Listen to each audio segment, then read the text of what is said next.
A paz do Senhor, meus amados irmãos, nós estamos aqui para mais um estudo, com os nossos queridos irmãos. Essa é mais um estudo bíblico da série de estudos dos elementos básicos para a vida cristã, elementos fundamentais para a vida cristã. Nós já trouxemos alguns elementos que são importantíssimos para que nós cristãos possamos entender o chamado de Deus para conosco. Mas antes da gente falar sobre o estudo de hoje, e hoje nós vamos estar falando sobre pecado, antes da gente falar sobre isso, eu quero convidar os irmãos para orar.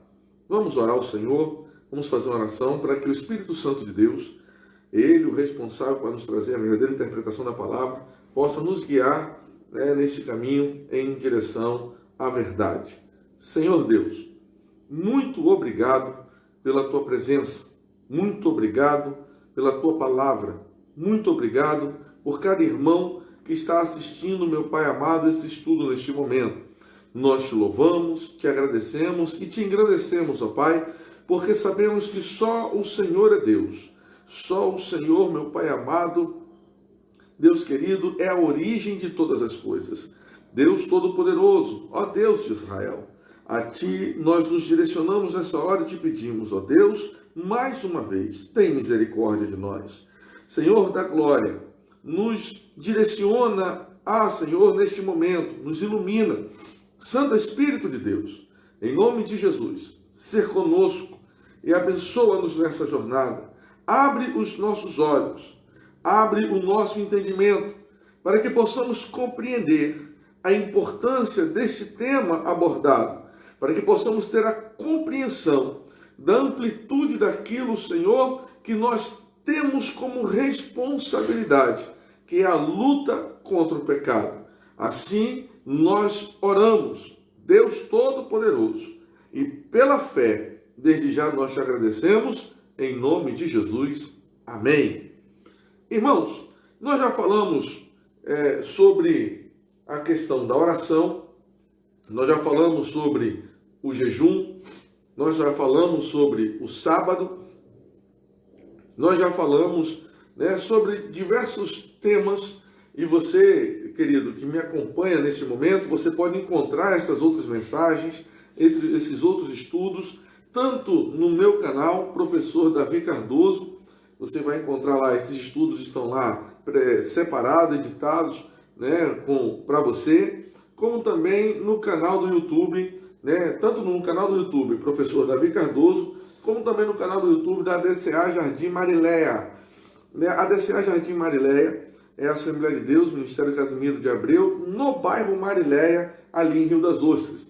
Nossa congregação está localizada na rua Barra Mansa, número 84, de onde nós toda quinta-feira ministramos ali o estudo bíblico da Palavra do Senhor. É um culto de oração e doutrina que nada mais é do que ensino, e só que durante esse período dessa quarentena, nossos estudos estão sendo transmitidos ao vivo, através da nossa página no Facebook, e logo após a gente também compartilha esse vídeo, tanto na página do Facebook da igreja, do YouTube da igreja, como também nós compartilhamos esse estudo no meu canal, Professor Davi Cardoso.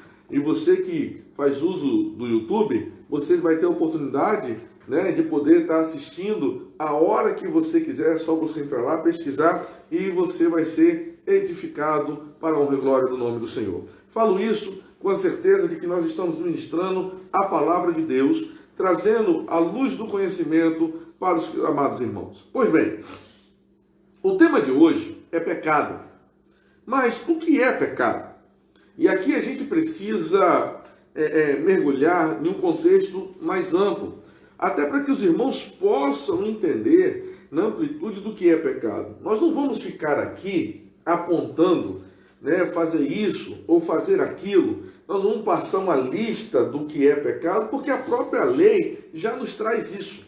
A lei trabalhava desta forma, e como eu entendo a palavra, eu entendo, principalmente como dispensacionalista que sou, eu entendo que tanto a lei quanto a graça, elas são continuidades. a lei ela veio e foi estabelecida por Deus, a lei mosaica, porém antes da lei mosaica já existia uma lei oral, uma lei na qual os descendentes de Adão, muitos se desviaram e por isso Deus resolveu destruir a terra. Porém, a descendência de Sete decidiu buscar ao Senhor e servi-lo. E assim a descendência de Sete conseguiu alcançar coisas incríveis. Basta a gente pegar lá Gênesis e ir lá estudar a descendência de Sete e você vai ver coisas incríveis, como por exemplo Metusalém, o homem que mais viveu na face da terra. Nós vamos encontrar também na descendência de Sete homens como Enoque, né, que andou com Deus, obedeceu a Deus de tal forma, foi tão reto, andou em tamanha retidão, que Deus tomou para si. Nós vamos encontrar na descendência de Sete homens como o pai de Noé, um profeta, que profetizou sobre a vida do seu filho no seu nascimento, né, dizendo que o Senhor, através daquele garoto, iria fazer justiça a todo o esforço que aquela descendência estava tendo para se manter fiel ao Senhor. Nós vamos entender que havia uma lei oral e que ela era praticada, né, por aqueles que ali estavam, né, que servindo ao Senhor, até pelas formas, como muito antes de Moisés estabelecer os sacrifícios, Abraão já realizava sacrifícios. Muito antes de Moisés estabelecer, por exemplo, o sábado para Israel, ele cita, né, lá em Êxodo 16, se não me falha a memória, ele cita a questão do sábado para o povo, a necessidade do sábado para o povo. Então, dentre tantas outras questões, como a própria celebração de Melquisedeque com Abraão, onde a gente vê o elemento, o pão e o vinho, em um momento de celebração após a conquista que Abraão teve na vitória contra os 4 reis, e Abraão voltou ainda mais rico, trazendo em liberdade todos os que foram feitos cativos por aqueles reis. E quando a gente começa a analisar dessa forma, a gente vê que muito antes da lei mosaica ser escrita, já havia uma lei oral estabelecida pelo Eterno para aqueles que o serviam. Então, com isso a gente vai começar a precisar ter uma compreensão mais ampla sobre a atuação do querer de Deus. Pois bem, o pecado, ele surge antes do homem. Talvez você ainda não tenha se atentado a isso, não tenha observado isso. Mas aonde tem origem o pecado? Pois bem, a palavra de Deus vai nos revelar, lá em Ezequiel, no capítulo 28, que havia um querubim, e esse querubim não era um querubim qualquer, era um querubim ungido, e este decidiu ser igual a Deus e assentar-se no trono de Deus. Ou seja, ele quis destronar o Senhor. E esse querubim reuniu um grupo de anjos, e lá em Apocalipse, João vai nos dizer que ele trouxe consigo 1/3 parte desses anjos, 1/3 desses anjos. E nessa rebelião, ele então é expulso da presença de Deus e é condenado. Pois bem, entendam isso, irmãos.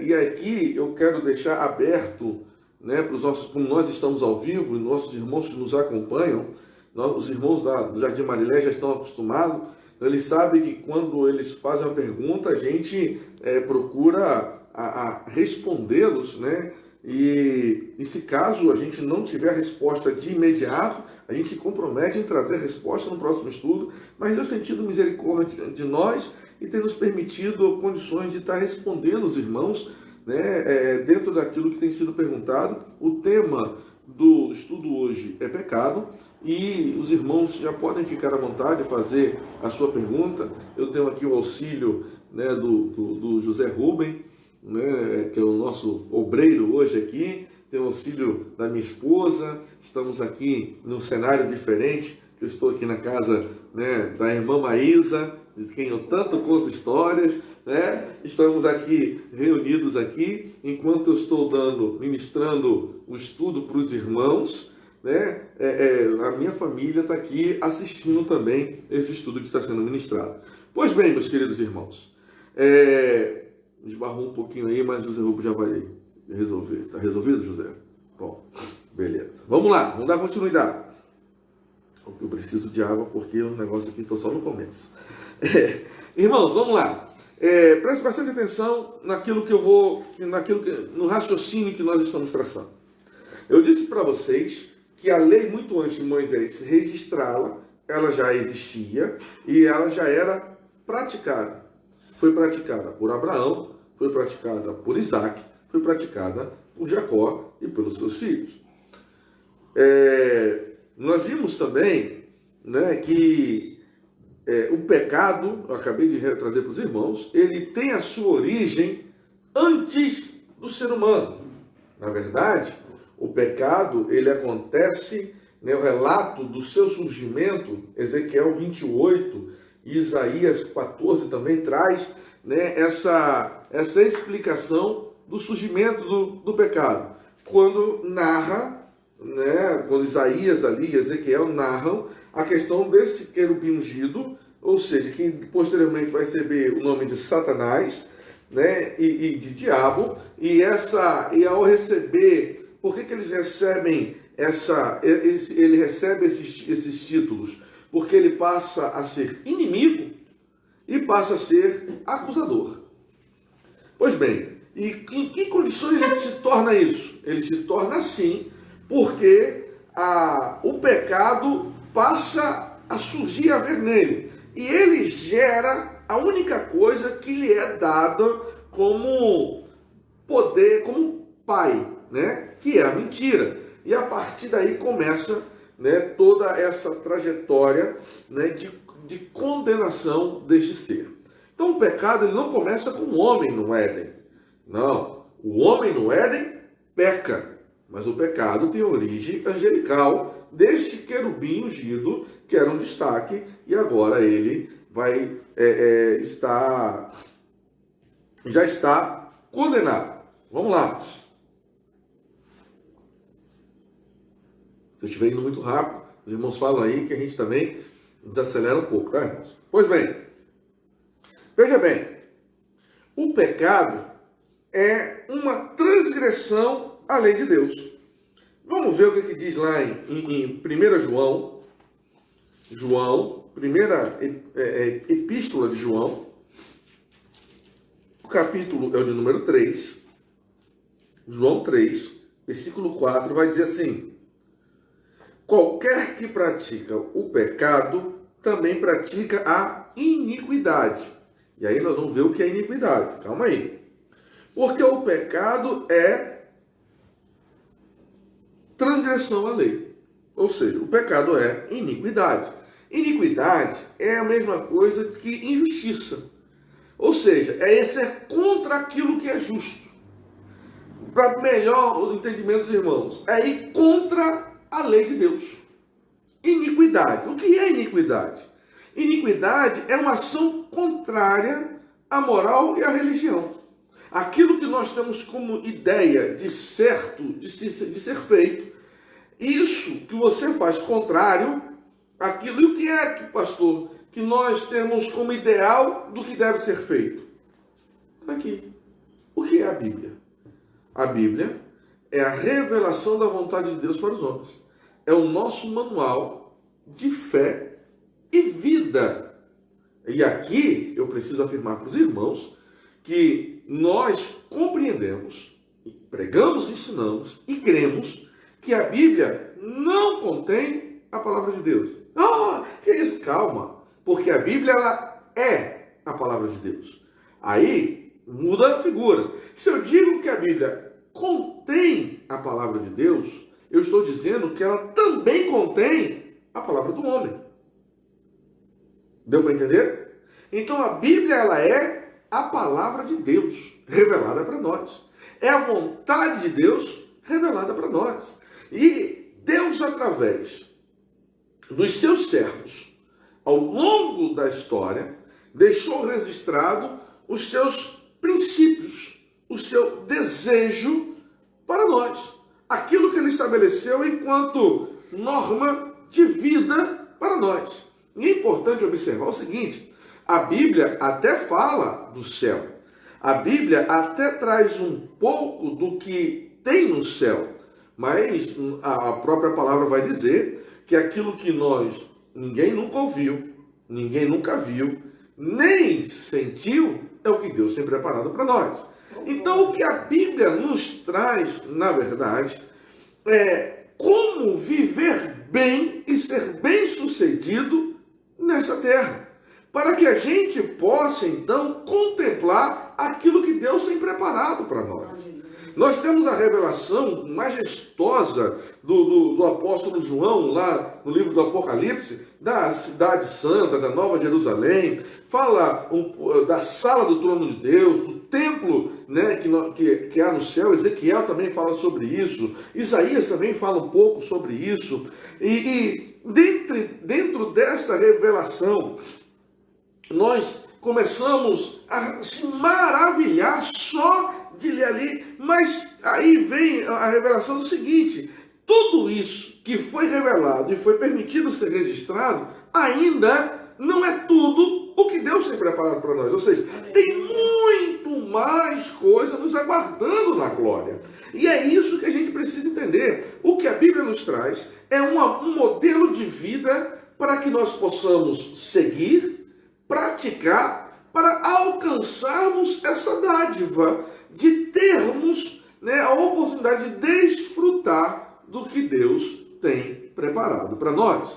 Então, quando eu começo a agir de forma contrária ao que Deus estabeleceu para mim, através da sua palavra, eu começo a errar o objetivo. Eu me perco no objetivo.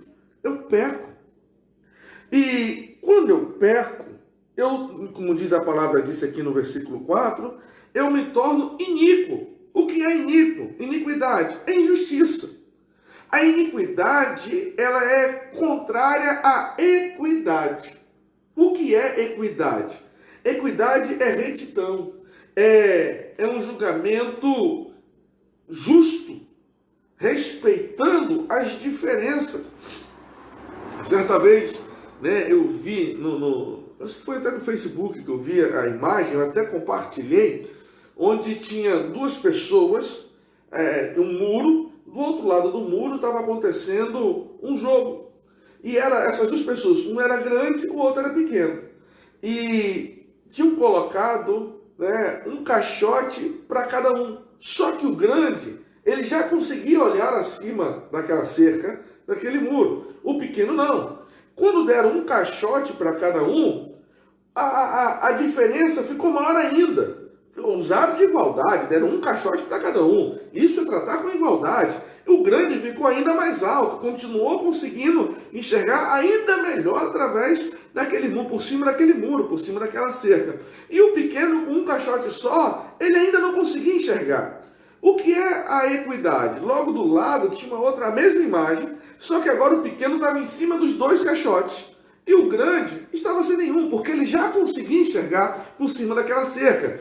Quando o pequeno ficou em cima dos dois caixotes, ele ficou na altura do grande, então os dois conseguiram enxergar por cima da cerca. O que isso quer dizer? Que às vezes há casos em que tem pessoas que precisam, em uma mesma situação, de ter ainda mais ajuda, de ter mais compreensão, de se entender melhor a necessidade daquela pessoa, para que ela venha a ser tratada com justiça.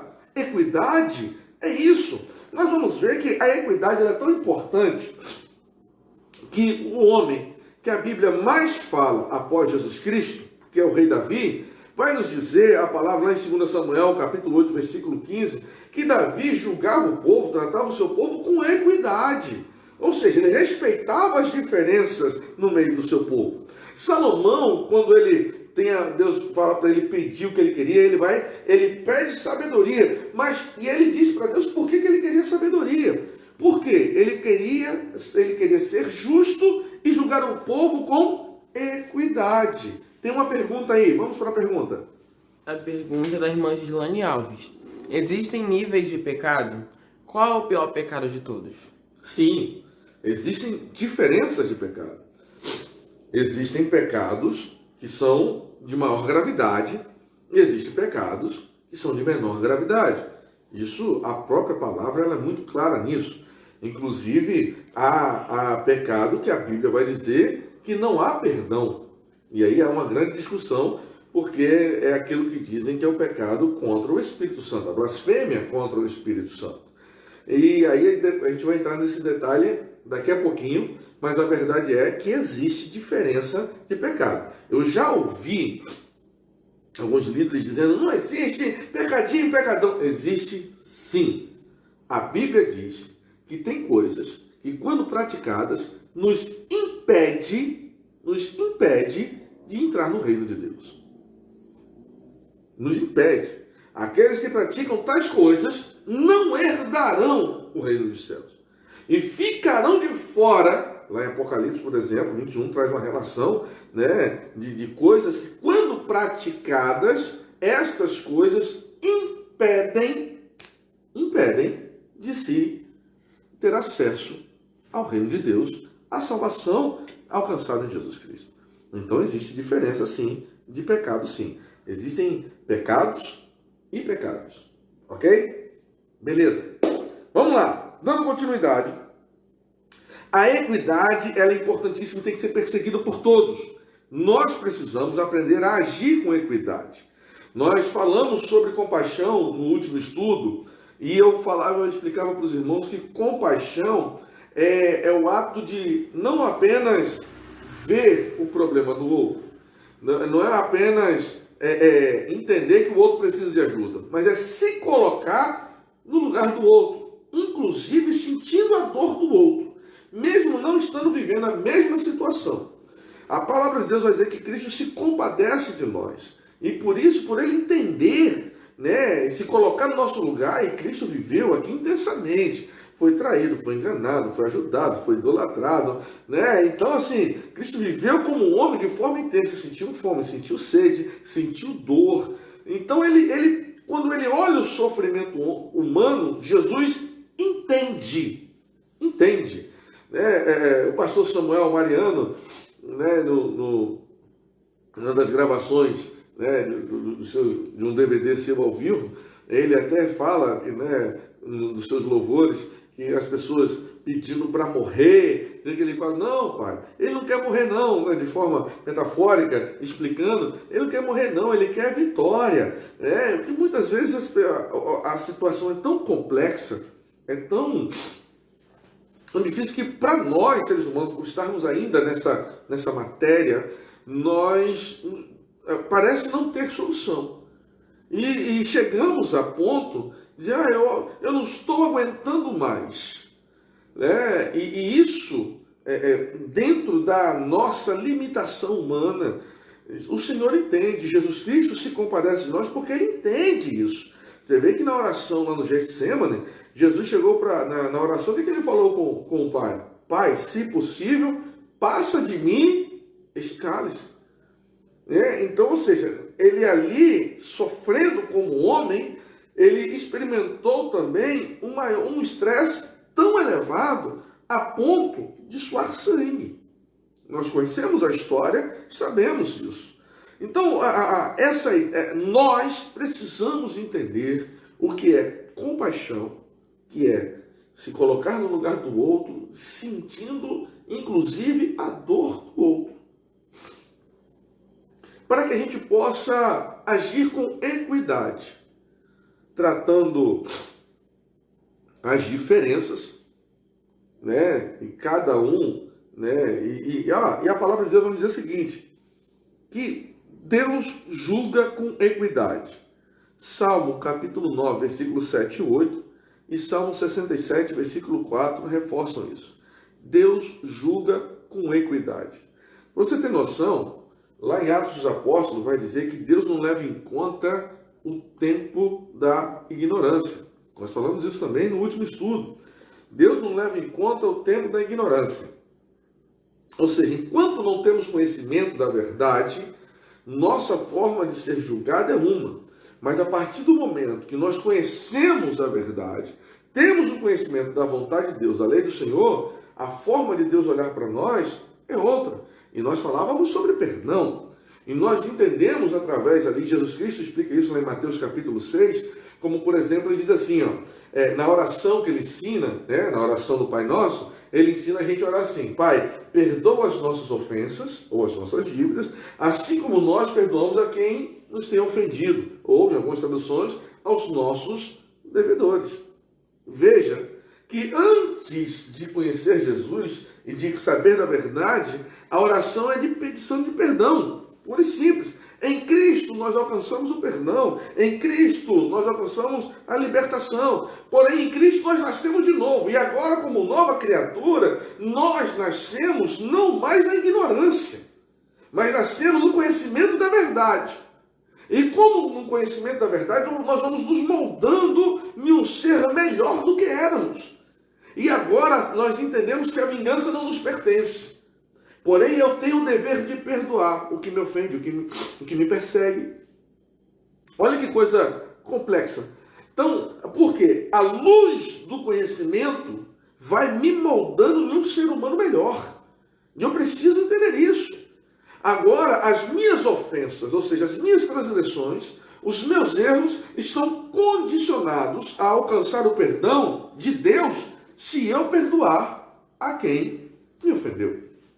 Então, há um olhar diferente. Uma coisa é o ímpio, ou seja, aquele que age na iniquidade. Aquele que não tem conhecimento da verdade, naturalmente é injusto. Outra coisa é o justo, aquele que foi justificado em Cristo. Lá em Romanos, capítulo 5, vai dizer isso. Porque pela fé nós somos justificados e alcançamos paz com Deus. Entenda, irmãos, hoje nós precisamos ampliar o nosso conceito, o nosso conhecimento da verdade. Pois bem, dando continuidade, há diversos conceitos bíblicos, tanto para designar o pecado, tais como rebelião, desobediência, como suas consequências, quais sejam incapacidade espiritual, falta de conformidade com a vontade de Deus, em estado de disposição ou conduta e corrupção inata dos seres humanos. Lá em Eclesiastes 7, Salomão vai escrever o seguinte: não há homem justo sobre a terra, que faça bem e nunca peque. Por isso nós precisamos de Jesus. Somos dependentes de Cristo. Porque só em Jesus Cristo nós conseguimos reconciliação com Deus, paz com Ele, e nós conseguimos ser justificados pela fé no sacrifício de Jesus. Veja bem, porque todos pecaram e destituídos, ou seja, retirados foram da glória de Deus. Essa compreensão, ela é fundamental. Bom, vamos lá. Vamos ver os nomes de pecado. Vamos catalogar o pecado? Não. Nós vamos compreender o significado da palavra pecado. O nome pecado, vamos lá. São dois os termos genéricos para pecado. Um deles aparece em hebraico no Antigo Testamento. É o substantivo shatar. O pecado jaz à porta. Quando Deus, lá em Gênesis capítulo 4, versículo 7, fala com... ele vai falar com Caim, né? Ele vai conversar com Caim, pergunta, fala Caim por que ele está daquele jeito, né? Logo após Caim fazer a oferta, e a oferta de Abel é aceita, a dele não, mas tudo indica que o problema não foi a oferta, não foi porque ele levou alimentos, né, as hortaliças, né, levou ali do fruto da terra, e Abel levou o cordeiro. É muito mais do que o que foi ofertado em si, muito mais é a intenção do coração. Veja bem, Deus nesse diálogo com Caim, e eu quero fazer, a gente precisa ir lá, você que está com sua Bíblia, abre aí, Gênesis capítulo 4, vamos ver esse diálogo entre Deus e Caim, para que você possa compreender, né, aonde a gente vai chegar. Nós estamos falando de vida cristã. Vida cristã é vida biblicamente pautada. Vamos lá.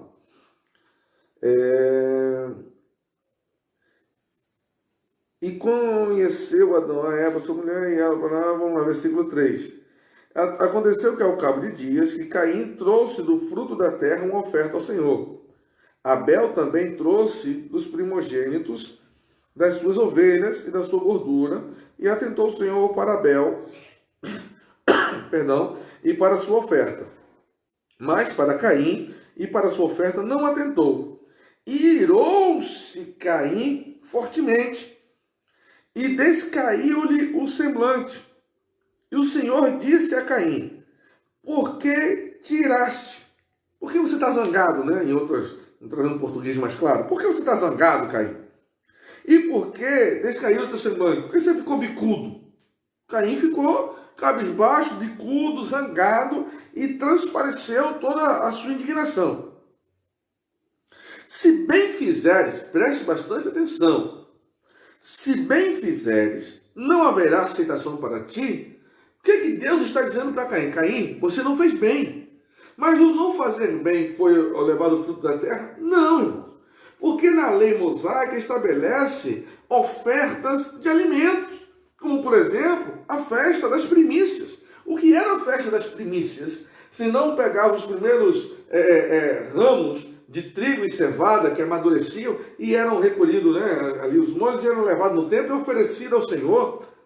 Né? Isso não é questão do alimento, não é porque ele levou o fruto da terra. Não, é porque ele não fez bem. A intenção com que Caim levou sua oferta, que trouxe o prejuízo para ele, a rejeição de Deus para a oferta que ele deu. Tem muita gente ofertando para Deus e a sua oferta não está sendo aceita. Tem gente que acha que dando valores altos para a igreja, ele vai agradar a Deus. Mas a intenção com que ele dá o valor alto para a igreja, para ajudar na obra do Senhor, a intenção que ele dá não é nobre, não é sincera, não é transparente, não é para Deus, é para os homens. E isso, é errado ofertar para a igreja? Não, é bíblico. Oferta é gesto de fé, é semeadura. Dízimo é gesto de gratidão pelo sustento alcançado. Veja bem, isso é bíblico. Tanto dizimar quanto ofertar é bíblico. É bíblico. Mas, dependendo da forma como a oferta é dada, ela não é aceita. Isso vai dizer, né, que quando uma mão dá, a outra nem precisa saber. Então, nós precisamos estar atento a essas coisas. Pois bem, o problema não era ofertar a Deus. Ofertar a Deus era errado? Não. O problema estava na oferta de Caim? Não. Estava na forma como ele levou, a intenção do coração. Até pelo significado do nome de Caim, né? Como sendo prometido. Porque qual foi a sentença que Eva recebeu lá no Éden? Que eles seriam expulsos do Éden, porém nasceria da semente da mulher aquele que pisaria a cabeça de Satanás. Então, quando Eva engravida de Caim, seu filho mais velho, ela cria a expectativa de que aquele filho fosse nos levar de volta para o Éden. Quando Abel nasce, qual o nome? Abel significa sopro, suspiro. Como se Eva estivesse dizendo o seguinte: esse aqui é só mais um pouco de tempo aqui nesse sofrimento, nessa terra de espinhos, né, que a gente está tendo que trabalhar tanto. Nós vamos voltar para o Éden. Está perto. Caim cresce com esse conceito de que ele era o cara, ele ia levar toda a família de volta para o Éden. Mas aí, de repente, quando ele vai fazer a oferta a Deus, ele vai com arrogância, com prepotência, e a sua oferta é rejeitada por Deus. Ele fica indignado. E como todo ser humano, assim como seus pais fizeram lá no Éden quando erraram, onde Eva jogou a culpa para a serpente, Adão jogou a culpa para a mulher, e ainda quis dividir a parte da sua culpa com o próprio Deus, quando ele diz assim: ah, Senhor, foi a mulher que tu me deste. Como ele diz assim: se o Senhor não tivesse me dado ela, não teria problema. Né? A Caim, ele transfere a sua frustração, ele não reconhece que ele estava errado e transfere a sua frustração para Abel. Aí o que é que Deus vai dizer para ele no versículo 7? Se fizeres bem, não haverá aceitação para ti? E se não fizeres bem, o pecado, ou seja, o erro do alvo, do objetivo, está à sua porta. E para ti será o seu desejo. Você vai desejar fazer exatamente isso que você está planejando aí. Você vai deixar o ódio, o rancor, a raiva tomar conta de ti, Caim, e você vai fazer o mal, você vai pecar. E foi o que ele fez. Em vez de dar ouvido à orientação divina, ao alerta divino, ele preferiu cumprir aquilo que estava no seu coração e fez o quê? Tirou a vida do seu próprio irmão. Pois bem, a palavra aqui no original é chatá, ou seja, errar o alvo. A ideia básica é errar o alvo. Nós temos, Paulo vai dizer assim, sigo para o alvo que é Cristo. Então, eu, enquanto cristão, a minha referência, o meu alvo, o meu encontro com Cristo, o meu alvo é Cristo. Eu preciso caminhar em direção a Jesus, de forma que eu, compreendendo do que quem eu sou e como sou, eu irei alcançar essa dádiva, esse objetivo.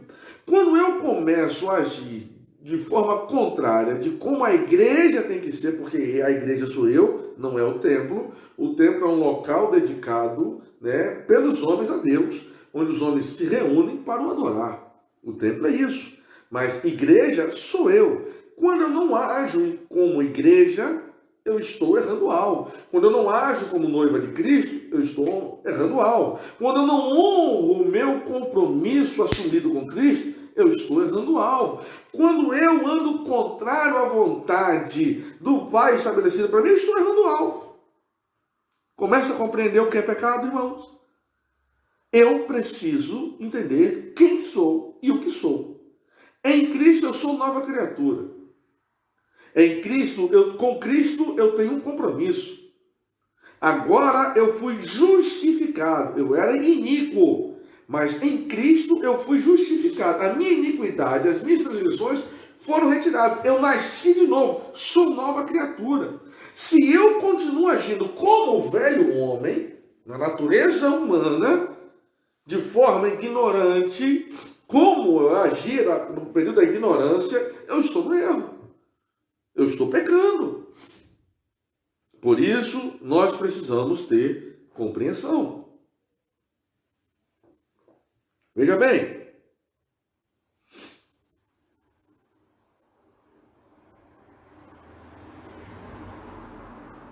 Lá em Provérbios, Salomão vai deixar registrado o seguinte: erra o alvo quem é precipitado.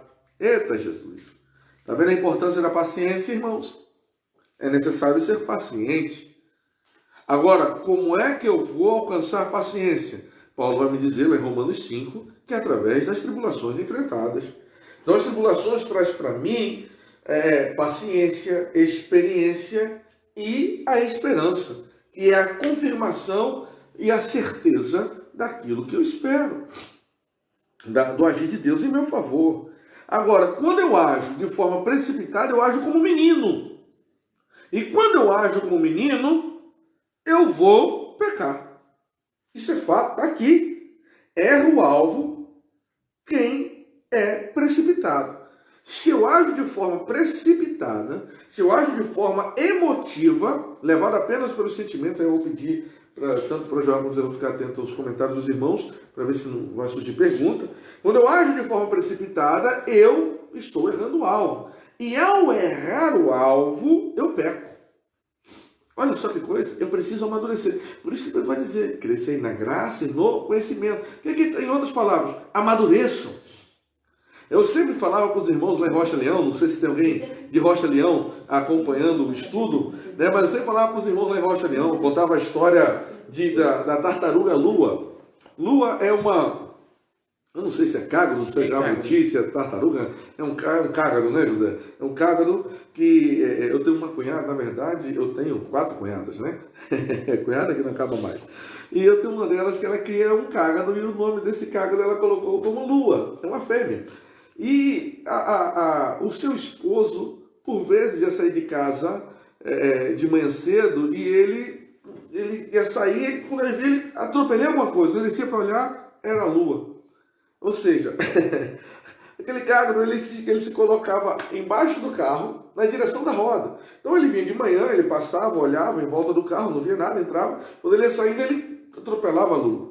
E o que eu achava mais interessante é que quando o carro acabava de passar, que ele descia para olhar o que era, Lua botava as perninhas para fora, a cabeça, olhava para um lado para o outro e continuava caminhando. E eu sempre falava para os irmãos lá em Rocha Leão, nós precisamos amadurecer. Amadurecer é engrossar o casco, irmão, para aguentar os atropelos da vida. Nós precisamos aprender a lição de Lua, que é ter um casco duro, fortalecido, para aguentar os trancos da vida, os atropelos que surgirão. Você precisa amadurecer enquanto cristão. Você precisa deixar de ser menino. Tem gente desviando por causa da quarentena. Ah, porque eu não estou no templo. Você é crente em Jesus Cristo. Você é a igreja. O templo é importantíssimo. É desejoso. Há um desejo no coração de toda a igreja de estar no templo. E eu postei essa semana, uma mensagem assim, a igreja somos nós e não o templo. Há diferença entre igreja e templo. Eu sou igreja, eu sou a habitação do Espírito Santo. Eu sou igreja. Agora, eu como igreja, eu quero estar no templo junto com os meus irmãos que fazem parte do mesmo corpo que é o corpo de Cristo. Porque a igreja é um corpo de Cristo. Para o adorar, para bendizer o nome do Senhor. Eu vou para a igreja não para buscar uma bênção. Claro que quando eu vou para o templo, eu sou abençoado. Não tenho dúvida disso. Mas por que eu sou abençoado? Porque eu vou buscar a presença do Senhor. Lá em Hebreus 11, versículo 6, olha o que aqui diz a palavra do Senhor. Só para você entender, talvez você não consiga compreender o que é ser igreja e a importância do templo para quem é igreja.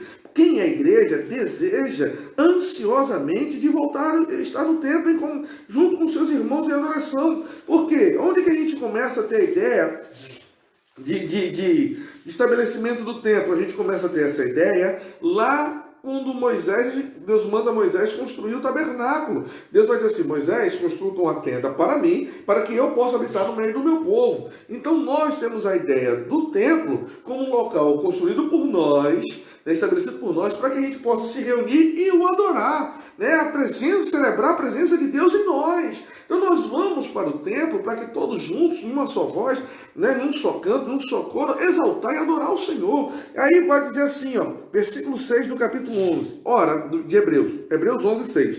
Ora, sem fé é impossível agradar a Deus, porque é necessário que aquele que se aproxima de Deus creia que Ele existe e que é galardoador dos que o buscam.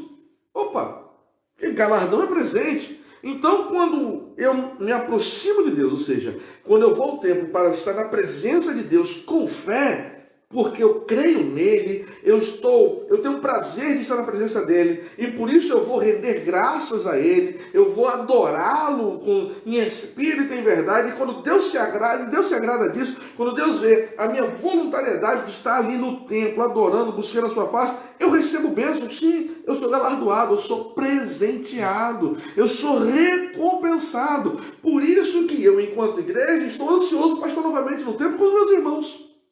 É simples assim. Para você que não entende o que é ser igreja, eu estou te explicando o que é ser igreja. Mas vamos lá, vamos dar continuidade ao nosso estudo. Veja bem, então eu preciso desejar estar na presença de Deus. Eu preciso compreender que eu não posso agir de forma precipitada. Eu preciso amadurecer. Eu preciso fazer igual a Lua, Lá eu preciso ter casco grosso para aguentar a lida, os atropelos da vida.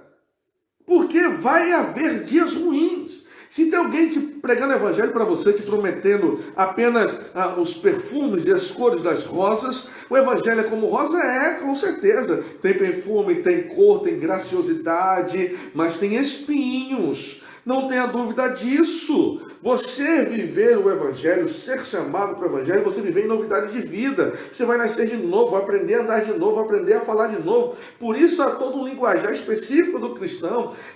O novo convertido é precipitado, igual uma criança que está aprendendo a andar ainda, né? Dá os primeiros passinhos, cai sentado, levanta de novo, e aquele ânimo, aquela disposição de criança, depois que começa a andar, aquela correria imensa, e às vezes a gente tem que ficar calmo, irmão, não é bem por aí não, tem um pouquinho de paciência, olha, presta atenção, não é assim que Deus quer, a vontade é por aqui, Deus determine por lá. Por que isso, irmão? Porque nós estamos aprendendo novamente, tudo de novo.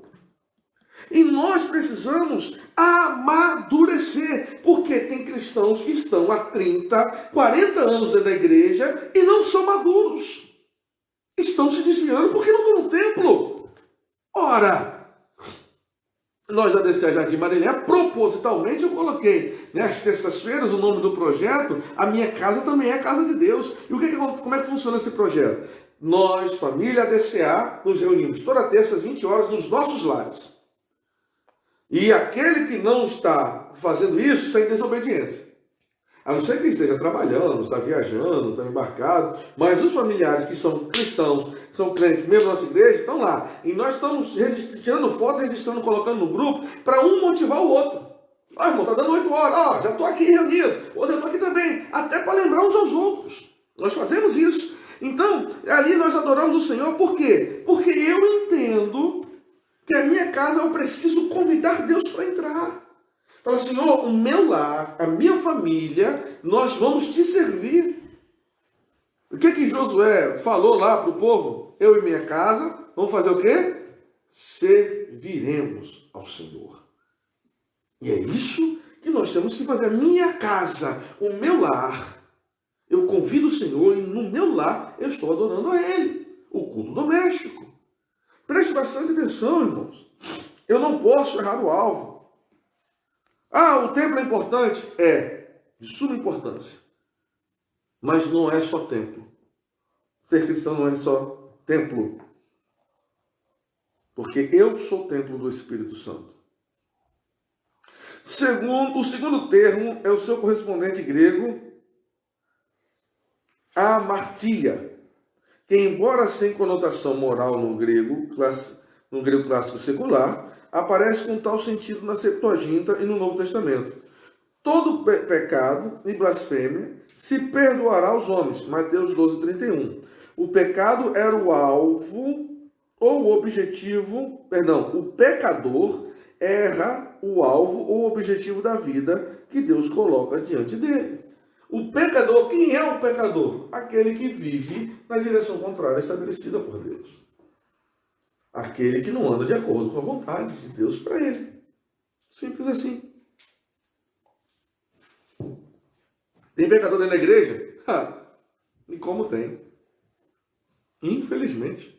Que isso, pastor? Mas a igreja é santa. A santificação é um processo. Nós não nascemos de novo. Nós não fomos limpos, perdoados e tal. Agora nós estamos crescendo. É um processo. E nesse processo você precisa amadurecer.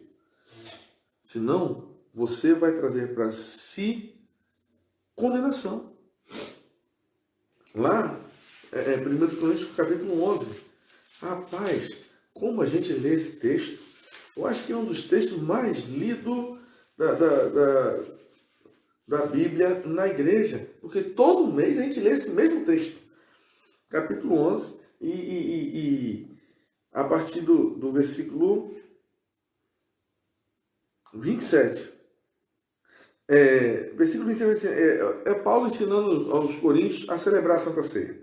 Aí no versículo 26, Paulo vai dizer assim: porque todas as vezes que comer deste pão e beber deste cálice, anunciais a morte do Senhor até que venha. Portanto, qualquer que comer o pão ou beber do cálice do Senhor indignamente, será culpado do corpo e do sangue do Senhor. Examine-se, pois, um homem a si mesmo, e assim coma deste pão e beba deste cálice. Porque o que come e bebe indignamente, come e bebe para a sua própria condenação, não discernindo, ou seja, não compreendendo o corpo do Senhor. Por causa disso, há entre vós muitos fracos. Entre vós quem? Paulo está falando para a igreja. Por causa disso, há entre vós, igreja, muitos fracos, doentes e muitos que dormem. Pois é, então existe uma necessidade de um despertamento para a igreja, para que a gente possa, então, comer e beber do cálice do Senhor, do memorial, né, do sacrifício de Jesus, dignamente. Vamos lá. Há inúmeras outras palavras que expressam o pecado na palavra. Quando você lê a Bíblia, que você vê lá, transgressão, impiedade, maldade, perversidade, engano, sedução, iniquidade, injustiça e incredulidade. Isso tudo são sinônimos de pecado. Vamos lá. A origem do pecado, eu já falei aqui para os irmãos, ela tem uma origem angelical, porque ela vem antes de Adão e Eva.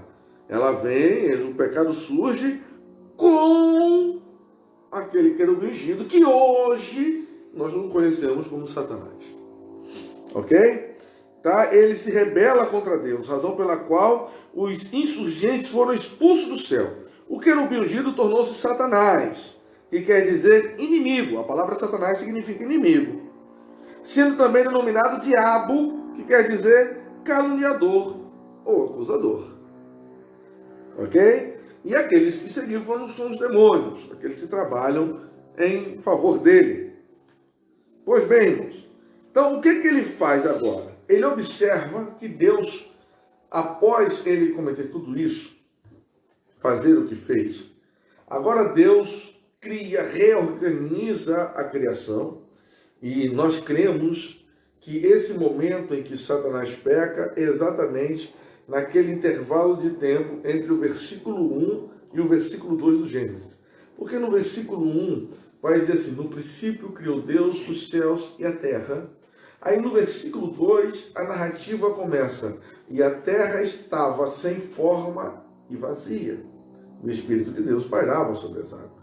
Então, quando eu observo essa narrativa, eu vejo que há algo que falta para a compreensão, para a terra estar sem forma e vazia. Porque Deus não criou nada, não cria, nem criou nada sem propósito. Então, quando Deus cria a terra, aí Ezequiel vai me dizer que ela era as pedras afogueadas, ou seja, pedras preciosas, pedras que brilhavam, brilhantes. Né? Isaías também vai dizer isso. O local que ele vivia tinha como sua cobertura, né, as pedras preciosas.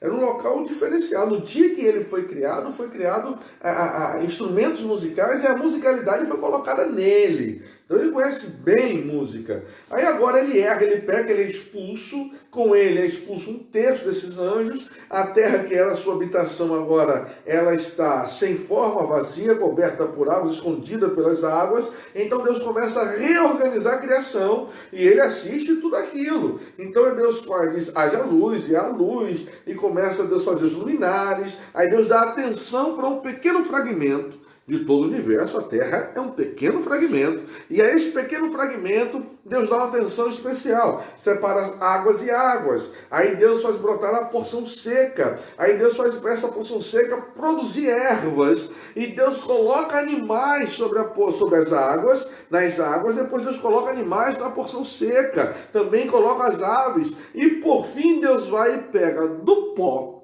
do resto, da sobra, e faz um boneco à sua imagem e semelhança. E a esse Deus dá vida, dá da sua essência, dá vida e dá poder para que este ser, feito do pó, do resto da criação, possa gerar novas vidas.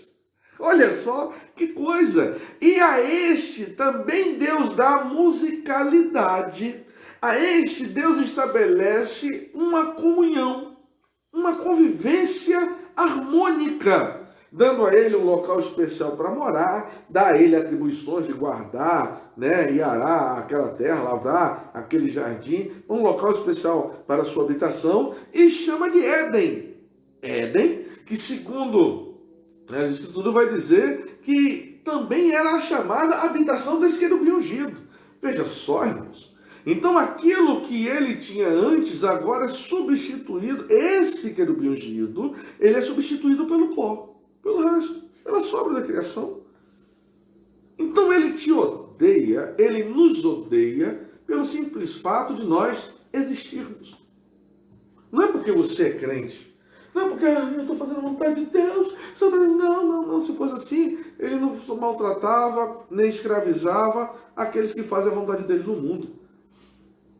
Ele não faria as atrocidades que ele faz com aqueles que estão fazendo a vontade dele no mundo. Não. Ele nos odeia e nos detesta por sermos quem somos. Só pelo simples fato de nós existirmos. Aí o que é que ele faz? Ele faz com que o homem venha querer cometer o mesmo pecado que ele. E vai dizer, tanto Ezequiel quanto Isaías, vai dizer que ele quis ser igual a Deus, sentar-se no lugar de Deus. Qual é o argumento que ele usa com Eva? Sabe por que ele não quer que você coma? É porque você vai ser igual a ele. Olha a argumentação.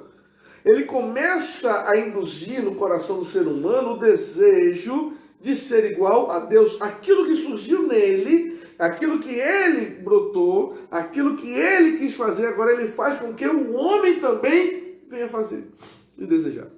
Só que Eva, na sua inocência, ela deseja o fruto. Ela olha para o fruto, vê que ele é apetitoso, agradável aos olhos, parece apetitoso e ela prova dele. E leva para Adão. E Adão que tinha o conserto, a Eva já sabia através de Adão, e agora Adão cede aos encantos de Eva, lhe ofereceu o fruto, e provavelmente já deveria ter a curiosidade, cede e come. A concupiscência dos olhos, que levou à concupiscência da carne. O pecado, irmãos, a origem dele, hoje, ele começa em nós. Se não há desejo, não há tentação. Somos tentados dentro daquilo que nós desejamos.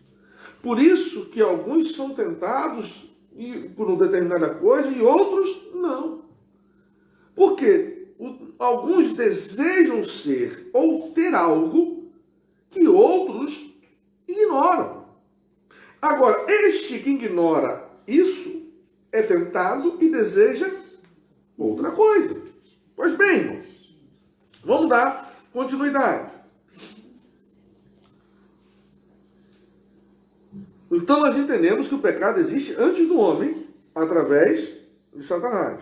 Daquele querubim ungido, lá na criação. O homem cai no Éden porque ele desobedece a Deus. Deus prepara o jardim. E é interessante observar o seguinte: Deus deu livre-arbítrio para o homem. Deus não criou um ser inanimado. Deus não criou um ser incompetente. Deus não criou um ser sem vontade, sem liberdade. Não.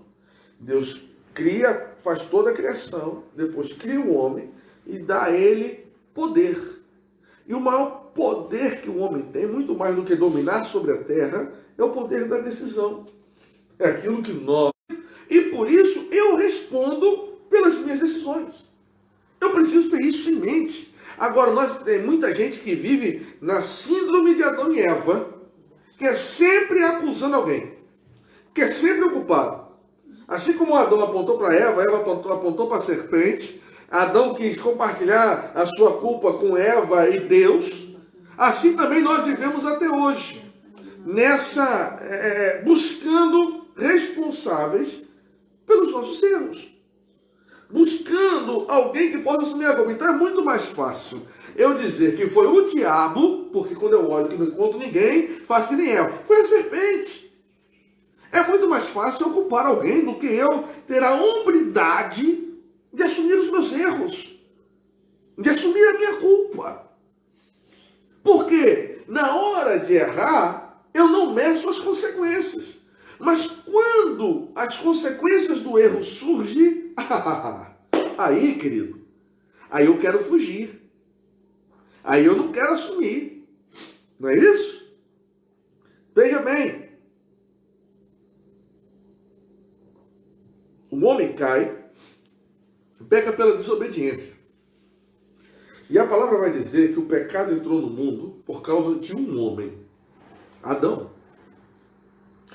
E quando ele quebra, e é isso importante a gente entender, Adão não foi feito para morrer. Como seria? Não sei, porque Adão mudou, quebrou o acordo e as regras foram restabelecidas por Deus.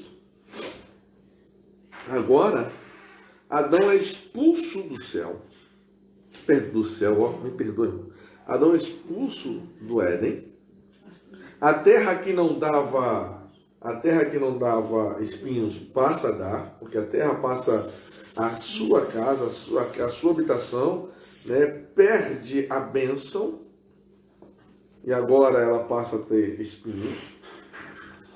E esse pecado de Adão traz uma condenação para toda a sua espécie, ou seja, para a raça humana. Qual é a condenação? A morte. A morte é estabelecida para os homens por causa do pecado. Aí eu vejo muita gente frustrada e começa a querer culpar Deus, né, por causa das suas frustrações. Ele não tem a capacidade de reconhecer que foi incapaz, que ele errou, que ele fez errado, mas é muito mais fácil culpar a Deus. Aí alguns chegam ao ponto de querer negar a existência divina. Uns por incompetência, outros por ignorância, porém outros, mesmo tomando conhecimento da verdade, querem justificar e ter respaldo para a vida de pecado, ou seja, de erros, de transgressões à lei divina. O que ele faz? Ele entra na prerrogativa da negativa da existência divina. Eita, Deus! Foi. Aí, com isso, ele usa essa desculpa, a negativa da existência divina, porque para o camarada ser ateu precisa ter muito mais fé do que ser cristão, porque a comprovação da existência divina em nossa volta é tanta evidência que o cara, se dizer descrente dessa verdade, ele precisa ter muito mais fé do que o cristão. E isso é fato. Ao olhar para um outro ser humano, eu vejo Deus. Que tecnologia é essa que nos permite enxergar, falar, andar, pular, correr, tudo ao mesmo tempo? E quer ver como eu vejo Deus? Como é que eu consigo ficar em pé, em cima dos meus pés, numa plataforma que é desproporcional à minha altura? Que tecnologia é essa que me permite ter equilíbrio através das pontas dos dedos e do labirinto? Algo que está aqui dentro. Que tecnologia é essa? De onde vem essa compreensão? De onde vem tudo isso? De onde eu herdei tudo isso? Eu vejo Deus. Eu nem falei nos sistemas funcionais do ser humano, que eu consigo extrair, o meu organismo extrai energia, nutrientes, tudo aquilo que eu preciso para me manter vivo de alimentos. Eu produzo energia, minha própria energia, não sou ligado em tomada, eu não preciso nada disso. Eu ainda gero uma outra vida. Quando eu olho essas coisas, eu vejo Deus. Eu vejo Deus em você, meu amado. Eu vejo Deus. A queda do homem no Éden é a maior prova que nós, seres humanos, vivemos uma vida de negação e fuga da nossa responsabilidade. Todos os descendentes de Adão, todos, nós passamos a carregar esta condenação. Veio para a humanidade. Agora nós nascemos, sim, mas já nascemos com uma única certeza nessa vida. A gente aprende na escola que o ciclo da vida é nascer, crescer, reproduzir, envelhecer e morrer.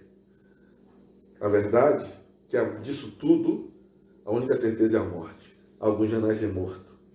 Outros não crescem e morrem. Outros não reproduzem e morrem. Outros nem chegam a envelhecer e morrem. A verdade é, todos morrem. A morte é uma certeza para o ser humano. E essa ideia de tempo que nós temos é porque nós somos limitados pela morte, fruto do pecado. Aí nós precisamos ampliar a nossa compreensão. mesmo tempo em que Paulo traz a elucidação que a morte veio por causa do pecado, e que todos nós pecamos e por isso todos nós estávamos condenados à morte, Paulo vai dizer o seguinte, que o Redentor foi prometido desde o Éden. Quando anunciou a vida, semente da mulher para esmagar a cabeça da serpente, apesar de corrompida pelo pecado, a natureza humana pode ser eficazmente regenerada por Cristo. Se alguém está em Cristo, olha o que Paulo escreve lá em Coríntios 5,17. Se alguém está em Cristo, nova criatura é. As coisas velhas já passaram. Eis que tudo se fez novo. Olha lá, ele escrevendo em Efésios, o que ele vai falar? Lá em Efésios 2, versículo 10. Porque somos feitura sua, criados em Cristo Jesus, para as boas obras, as quais Deus preparou para que andássemos nelas. O nosso corpo pode ser templo do Espírito Santo, irmãos. Olha só o que a palavra de Deus vai nos dizer. Lá em 1 Coríntios 6,19. Ou não sabeis que o nosso corpo é templo do Espírito Santo, que habita em vós, proveniente de Deus, e que não sois de vós mesmos?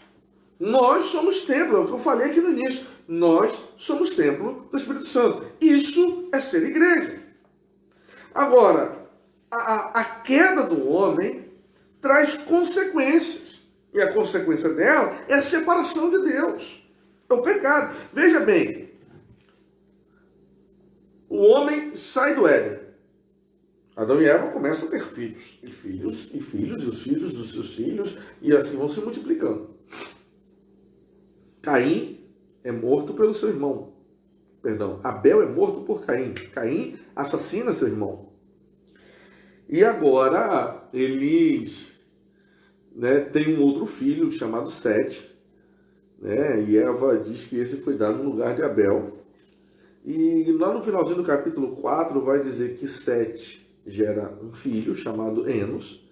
E a partir daí começou a se invocar o nome do Senhor. Então a descendência de Sete, como eu falei lá no início do estudo, a descendência de Sete se distingue dos demais pelo serviço a Deus. E os outros começam a se afastar, a se desviar do Senhor por causa do pecado. Consequências da vida de pecado dessa primeira geração, dessas pessoas. A palavra vai dizer que a violência e a prostituição cresceu de forma absurda no meio dos homens. E era tamanha que Deus, ao olhar a sua criação, Deus se revolta com o resultado.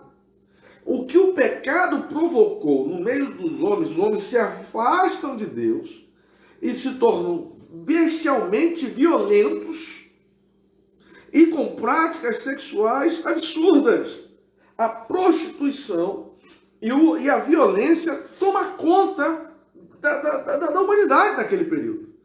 Então Deus decide dar a oportunidade, uma nova oportunidade para a humanidade através da descendência de Sete, que agora, quem é o bola da vez?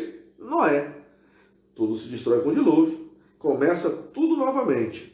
Noé, seus filhos, sua esposa, suas noras, começa tudo novamente, até que Cã, comete aquele erro de querer fazer chacota do pai, por ter visto o pai sem roupa, embriagado em sua tenda, e ali a gente começa, aí Noé traz uma palavra profética sobre eles, e as consequências dessa palavra está aí até hoje, Oriente Médio, e toda aquela descendência ali, o que Noé fala enquanto palavra profética, nós vemos se cumprindo até hoje.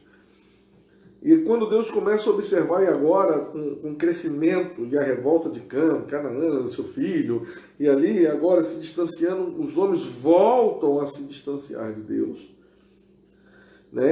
Nós vamos ver que Sem, ele assume esse papel e esse compromisso com Deus. Aí nós vamos ter os semitas, e hoje o povo semita mais conhecido e mantém essa comunhão com Deus são o povo de Israel. E por isso que quando nos falam Quando você ouvir falar assim, essa é uma atitude antissemita. Ou seja, essa é uma atitude contra os descendentes de Sem. E quem são os descendentes de Sem conhecido hoje, né? É Israel. É o remanescente. Ok? Que também recebe o sacerdócio e assume esse compromisso de servir a Deus. Jacó diz assim para o Senhor, após aquele sonho, ele vê a escada, anjo subindo e descendo, ele diz, Senhor, se o Senhor permitir que eu vá e retorne em paz e segurança, eu te servirei. Eu terei o Senhor como meu Deus. Ele assume um compromisso com Deus. E Deus se agrada. Então o Senhor, que havia renovado feita aliança com Abraão, renovado com Isaac, ele a confirma em Jacó. Ele se agrada da postura, né, do que ele faz, do altar que ele levanta, quando ele volta, ele cumpre a sua promessa, e ali ele passa a ter uma vida de intimidade com Deus, inclusive com o seu nome mudado, né, de Jacó, aquele que agarra, para Israel, aquele que luta com Deus e vence, não aquele que luta contra Deus, mas que luta junto com Deus e vence. Pois bem, então agora a gente começa a entender que Deus separa um povo e depois do dilúvio surge um pecado ainda pior. Antes era violência e prostituição. A gente vai ter a ideia da idolatria depois do dilúvio. E Deus vai comparar esse pecado ao da feitiçaria, ou seja, se debruçar diante de outros deuses.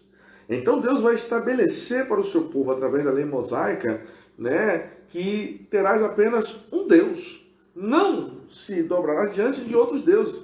Você vê que ali os 4 primeiros mandamentos são os mandamentos de Deus estabelecendo um relacionamento entre os homens e Ele. É um estabelecimento de relacionamento, aquilo que a gente chama, né, da relação do homem de forma vertical, ou seja, homem e Deus. Os outros mandamentos é entre os homens, de forma relacionamento horizontal, normas, relacionamento horizontal. Primeiro mandamento, honrar pai e mãe. Por quê? Foi quem te gerou, foi quem te susteve, para depois você dar as costas, seja grato. A ideia de gratidão. Honrar pai e mãe traz a ideia de gratidão. É mandamento como promessa. Aí começa a vir os demais mandamentos para que a gente possa ter uma vida, né, em convívio saudável, salutar com os nossos irmãos. Veja bem, mas Deus começa estabelecendo ali no decálogo, nas 10 palavras, como deve ser o relacionamento do homem com Ele. E a primeira coisa que Deus estabelece, comunhão única com Ele, direto com Ele. Acabou. Aí, só que Nimrod, com a sua galera, decide construir uma torre na cidade de Babel que venha tocar os céus. E tudo leva a crer que essa torre de Babel não era um forte, um castelo para habitação, não. Era um templo. Por que eles queriam tocar os céus? Porque o homem, a criatura, começou a se achar criador e autossuficiente e quis afrontar a Deus. Então Deus fala o quê? Multiplicidade de línguas. Confusão no meio deles. Desse jeito. Mas vamos lá. Voltando aqui. Então, o gênero humano, nós seres humanos, nos corrompemos. E agora, como é que nós estamos? Aí, alguns vão trazer a ideia do tal do pecado original. O homem já nasce pecador. Aí, irmão, a gente precisa ter uma compreensão maior.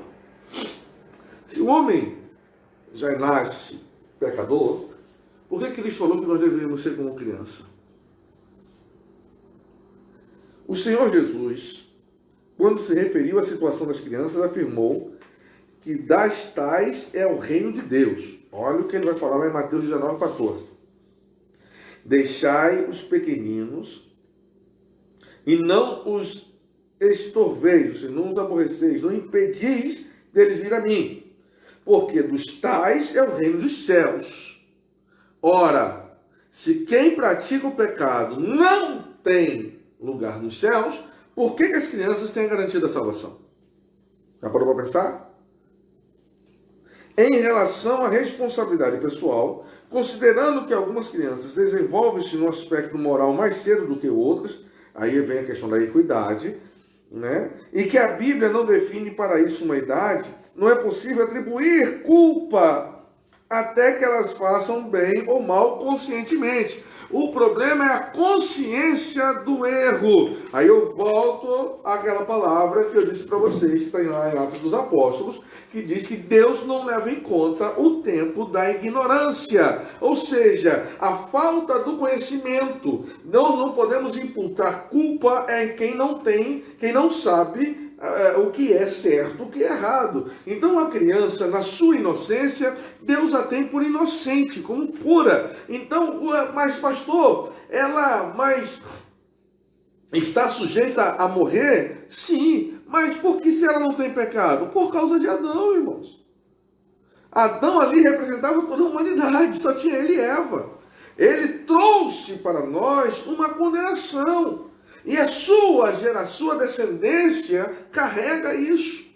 Agora, é possível vencer essa condenação, quebrar essa maldição? Sim, em Cristo. Porque aqueles que são salvos em Jesus Cristo não passarão pela segunda morte, que é a continuação da morte física, é a morte espiritual, que é um estado de consciência eterno de dor e sofrimento no lago que arde como um fogo e enxofre, que nós chamamos de inferno.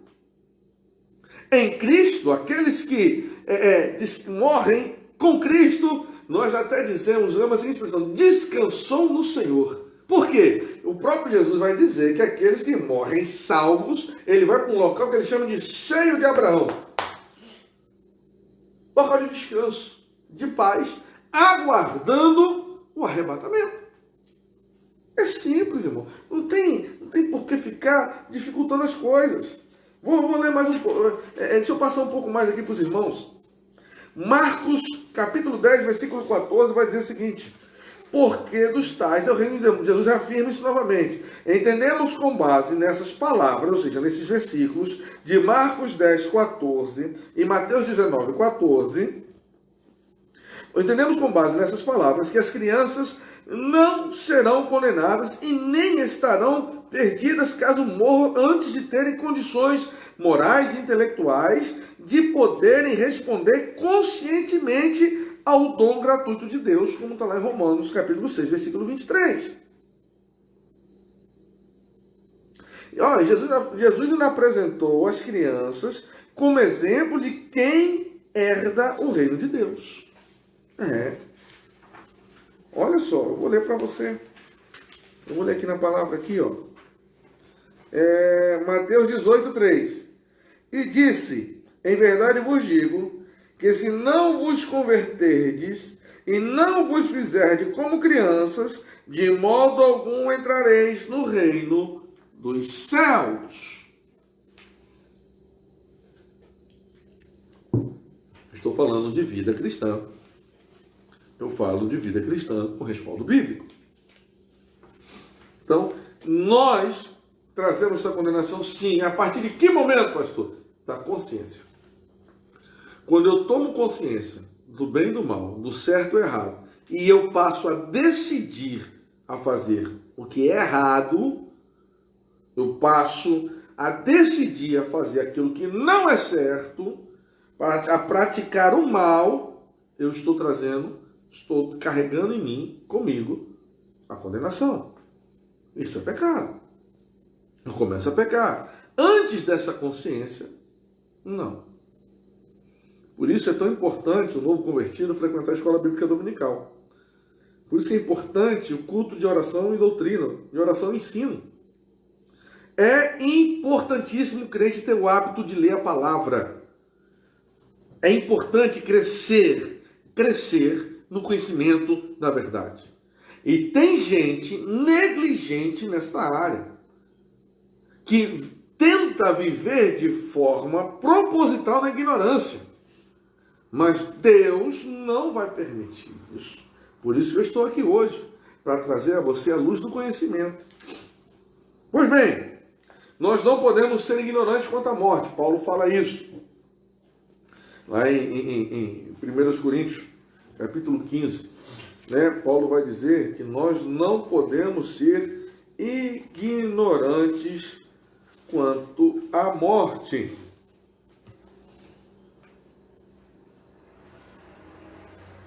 Por quê, irmãos? Porque, não, perdão, não é intenção de Paulo falar isso. Por quê? Porque a morte para o cristão, ela é natural. Mesmo porque, assim como Cristo, a promessa é que assim como Cristo venceu a morte, nós, em Cristo, a venceremos. Então não precisa ter medo da morte. É a única certeza desta vida na terra. E a morte é uma das consequências primárias do pecado. Ou seja, ela é natural a todos nós. Sua punição de castigo. Por essa razão, o mundo inteiro tem de experimentar esse terrível golpe. Aos homens está... Aí, aqui também, Hebreus 9, 27. Eita glória. Aos homens está ordenado morrerem uma só vez, vindo depois o juízo. Morrer quantas vezes? Infinitamente? 2, 3, 4 vidas. Cristão, aprenda. Hebreus 9, 27. Aos homens está ordenado morrerem uma vez. Vindo depois disso o juízo. Ao homem está ordenado morrer uma vez. Vindo depois disso o juízo. A oportunidade que você tem de ser um ser humano melhor é essa que se chama agora. Está pensando que vai vir de novo? Em forma de bicho ou de outro humano? São outra vida. Independente da sua. Sua oportunidade é essa que se chama agora. Ao homem está ordenado morrer uma só vez. Vindo depois disso o juízo.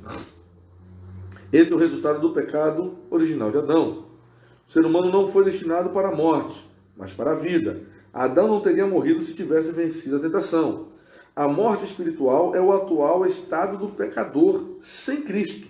Lá em Efésios 2, versículo 1, vai dizer assim: e vos vivificou, estando vós mortos em ofensas e pecados. Antes de aceitar a Jesus como Salvador da nossa alma, nós vivíamos mortos em ofensas e pecados. Quem recebe a Jesus como seu Salvador pessoal, passa da morte para a vida. Quem ouve a minha palavra e crê naquele que me enviou, tem a vida eterna e não entrará em condenação, mas passou da morte para a vida. João 5, 24. É isso que Jesus nos ensina lá. A morte eterna é uma extensão da morte espiritual para os que rejeitam a vida eterna em Jesus. Porque só há um caminho que nos leva à reconciliação com Deus. Esse caminho é Jesus Cristo. Só um jeito do homem alcançar a vida. Esse jeito é Jesus Cristo. Jesus é o caminho. Jesus é essa verdade. E Jesus é a vida. A morte foi vencida no Calvário por Cristo, que trouxe a vida aos homens, que recebem a abundância da graça e o dom da justiça, reinarão em vida por um só, Jesus Cristo. Romanos 5,17. Assim como a morte e o pecado passaram a todos os seres humanos por causa do pecado de um só Adão, a salvação e a vida eterna, da mesma maneira, são concedidas a todo aquele que nele crê, pela justiça de um só homem, o Senhor Jesus. Olha só o que é que nos diz lá em 1 Coríntios, capítulo 15, do versículo 21 e 22. Porque assim como a morte veio por um homem, eu já falei isso aqui antes, né? Também a ressurreição dos mortos veio por um homem, porque assim como todos morrem em Adão, assim também todos serão vivificados em Cristo. Mas todos quem? Todo aquele que nele crer. Aí aqui para finalizar, João capítulo 3. Já me mostraram, já fizeram assim para mim, mostrando o reloginho. Já botaram o relógio em cima da mesa. João capítulo 3. Jesus conversando com Nicodemos, ele fala para Nicodemos: é necessário nascer de novo. Nicodemos, é necessário nascer de novo. Aí Nicodemos, como é que pode, eu já velho, voltar para o ventre da minha mãe? Nicodemos não conseguiu compreender. Aí Jesus, poxa, como é que Se eu falando das coisas naturais você não entende, imagine se eu falar das espirituais. Aí Jesus vai falar, vai explicar para ele com mais detalhe. Na verdade, te digo que nós sabemos e testificamos o que vimos e não aceitas o nosso testemunho. Se vos falei de coisas terrestres e não crestes, como crereis se vos falar das celestiais? Ora, ninguém subiu ao céu, senão o que desceu do céu, o Filho do Homem, que está no céu. E como Moisés levantou a serpente no deserto, assim importa que o Filho do Homem seja levantado, para que todo aquele que nele crê não pereça, mas tenha vida eterna. Veja bem, para que todo aquele que crê em quem? Em Jesus Cristo, não pereça, não passe pela segunda morte, mas alcance a vida eterna. Porque Deus enviou o seu Filho ao mundo, não para que condenasse o mundo, porque o mundo já estava condenado. Então Jesus não veio para condenar ninguém. Jesus veio dar a oportunidade de salvação. E aqui eu começo a desfazer alguns conceitos. Porque alguns querem justificar uma vida de pecado, dizendo que Cristo não veio me julgar. Com certeza, você já está condenado. Ele veio te dar a oportunidade do arrependimento para alcançar a salvação pela fé. Meu querido, se não houver arrependimento por sua parte dos seus pecados, você não alcançará a salvação. Continuará debaixo da condenação que lhe foi imposta pelos seus pecados. Glória a Deus, aleluia. Consegue compreender isso? Então, em nome de Jesus, a minha pregação para você hoje é: arrependam-se dos seus pecados, convertam-se dos seus maus caminhos, creiam em Jesus Cristo e nele alcancem a salvação das vossas vidas. Porque Deus enviou o seu Filho ao mundo não para que condenasse o mundo, mas para que o mundo fosse salvo por ele. Quem crê nele não é condenado, mas quem não crê já está condenado, porquanto não crê no nome do unigênito Filho de Deus. Então aquele que nega a existência de Jesus, aquele que se nega a crer em Jesus Cristo, já está condenado. E a condenação é esta, que a luz veio ao mundo, e os homens amaram mais as trevas do que a luz, porque as suas obras eram más. Vejam, os homens rejeitaram a luz porque as suas obras eram más. É aquilo que eu falei, ficam negando uma negativa de responsabilidade e da existência do divino, porque querem continuar vivendo uma vida de pecado, nas obras más, porque todo aquele que faz o mal aborrece a luz e não vem para a luz, para que as suas obras não sejam reprovadas. Mas quem pratica a verdade vem para a luz, a fim de que as suas obras sejam manifestas, porque são feitas em Deus. Então, meu amado irmão, eu te digo nessa noite, você que me escuta, aceite Jesus Cristo, mude de vida no Senhor Jesus. Você vivia uma vida de pecado, a condenação da morte, você só vai conseguir vencer isso em Jesus Cristo. Eu vou estar orando pela sua vida. Chegou aqui também um pedido de oração da nossa irmã Roseli Melo. Vou estar orando por você também, minha querida irmã, e eu quero orar por você que está ouvindo esse estudo bíblico, que compreendeu que pecar é andar contrário à vontade de Deus, que andar contrário à vontade de Deus é andar em iniquidade, é andar em desigualdade, é andar em desobediência à vontade do Senhor. Você que entendeu que você carrega uma condenação, já está condenado por causa das suas práticas pecaminosas e quer mudar de vida, quer mudar de história, você ouviu essas palavras, o seu coração agora aquece no desejo da mudança real e verdadeira de vida. Vou estar orando pela sua vida agora, em nome de Jesus. E para você que é escravo do pecado, para você que ainda vive iniquidade, eu vou estar orando por libertação também pela sua vida neste momento. Se você puder fechar os seus olhos, feche agora. Eleve o seu pensamento até o trono da graça. Se apresente a Deus agora em nome de Jesus, porque as mãos do Senhor estão estendidas sobre a sua vida para quebrar todo o mal, desfazer toda ação contrária e te trazer libertação nesta hora em nome de Jesus. Senhor Deus, eu te agradeço por mais este estudo, por mais esta oportunidade oportunidade de estar na tua presença. Deus amado, em nome de Jesus, eu te apresento a irmã Roseli, Senhor, que pediu oração, meu Pai amado. Entra com providência na sua causa, limpando o seu coração, limpando a sua mente. Deus, colocando cada coisa no seu devido lugar. Deus, ó Senhor, em nome de Jesus, estabelece ali um conserto, meu Pai amado, retirando, meu Deus, da tua serva, tudo aquilo que não te agrada, não te pertence, tudo que tem servido de empecilho, meu Pai, para a tua filha te servir em plenitude, meu Deus.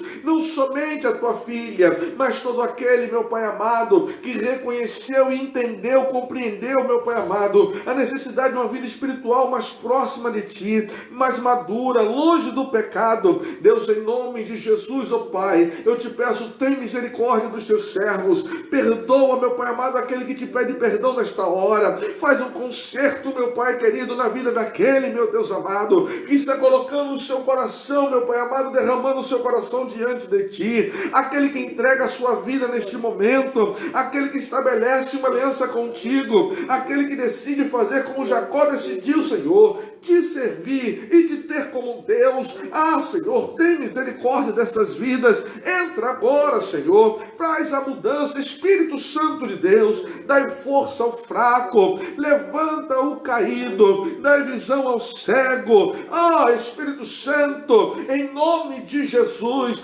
faz desta obra por completo. Retira, Senhor da glória, desta ovelha todo o carrapicho, tudo aquilo que está grudado nele, trazendo dor, sofrimento, toda mancha, toda mácula, em nome de Jesus, seja liberto agora, seja restaurado agora, em nome de Jesus, seja abençoado, em nome de Jesus, Senhor. Eu te louvo pela vida de cada um, Senhor, que assistiu esse estudo, por cada um daqueles, ó Deus, que vai ser alcançado, meu Pai amado, por esse estudo, meu Pai, em nome de Jesus, ó Deus, traz edificação, Deus querido, sustentabilidade, meu Pai amado, por essas vidas. Ah, Senhor da glória, que eles possam viver uma vida de negação ao pecado, de abandono, de rejeição do pecado, e uma vida de comunhão, meu Pai amado, em plenitude contigo. Em nome de Jesus, abre os olhos, o entendimento, Senhor, e a compreensão, meu Pai amado, de todo aquele que ouvir esse estudo, para que ele possa crescer na graça e no conhecimento da tua vontade, e assim possa alcançar a paz e a reconciliação contigo. Ah, Senhor, pela fé, desde já eu te agradeço, meu Pai amado, por tudo, em nome de Jesus. Seja abençoado, meu querido, que a graça do nosso Senhor e Salvador Jesus Cristo, o amor de Deus e as doces consolações do Santo Espírito, seja com todo aquele que crê nesta promessa e dela toma posse falando junto comigo. Amém. Está terminado em nome de Jesus.